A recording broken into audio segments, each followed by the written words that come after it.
ఒకరి తలరాతను మంచిగా మార్చే శక్తి మనకు లేకపోవచ్చు, కానీ ఒకరు మన వల్ల సంతోషంగా జీవించేలా మార్చే శక్తి మాత్రం మనలోనే ఉంటుంది. అది కేవలం కల్మషం లేని మనస్సుతోనే సాధ్యమవుతుంది. మొసలికి నాలుక ఉండదు, తాబేలుకు వెంట్రుకలు ఉండవు, చేపలకి జీర్ణశక్తి ఉండదు, పీతలకి తల ఉండదు, పాముకి చెవులు ఉండవు, మనుషులకు అన్నీ ఉండి కూడా మంచి మనసు ఉండదు. ఒకప్పుడు మనిషి పడుకుంటే శరీరానికి విశ్రాంతి లభించేది, ఇప్పుడు మనిషి పడుకుంటే మొబైల్కి విశ్రాంతి లభిస్తుంది.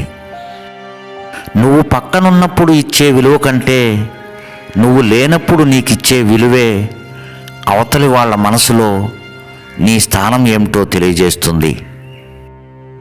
ఎంతమంది హృదయాలను మనం గెలుచుకోవాలి అని ఆలోచన కంటే ఎవరి హృదయాన్ని కూడా మనం గాయపరచకూడదు అని ఆలోచిస్తే చాలు. మనకంటే మంచివారు ఇంకెవరూ ఉండకపోవచ్చు. నిరాశలోనే ఆశ ఉంది, తిరస్కారంలోనే పరిష్కారం ఉంది, ఓటమిలోనే పాఠం ఉంది, నిర్లక్ష్యంలోనే లక్ష్యం ఉంది, నిదానంలోనే సమాధానం ఉంది. నీ భవిష్యత్తు నీ చేతుల్లోనే ఉంది. దాన్ని ఎలా మలుచుకుంటావో నీ ఆలోచనలోనే ఉంది. ఆకలితో ఉన్నప్పుడు దొరకని అన్నం, అలసిపోయినప్పుడు దొరకని నీడ, దుఃఖంలో రాని బంధాలు, కష్టంలో రాని స్నేహాలు, చనిపోయిన తర్వాత చూపించే ప్రేమ అన్నీ వ్యర్థమే.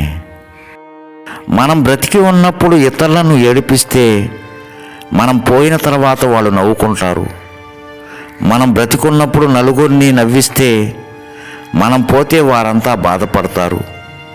బ్రతికున్నన్నాళ్ళు నలుగురితో నవ్వుతూ నవ్విస్తూ బతికేయడమే జీవితంలో మాధుర్యం. కష్టాన్ని చూసి వెనకడుగు వేయవద్దు. గాయపడినందుకే రాయి విగ్రహంగా మారింది, కానీ కొట్టిన సుత్తి మాత్రం సుత్తిగానే మిగిలిపోయింది.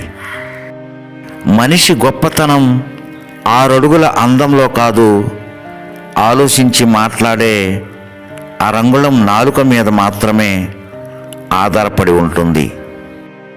ఏం మాట్లాడాలో నేర్పేది విద్య, ఎలా మాట్లాడాలో నేర్పేది వృత్తి, ఎంత మాట్లాడాలో నేర్పేది జ్ఞానం, అసలు మాట్లాడాలా వద్దా అని నేర్పేది తెలివి.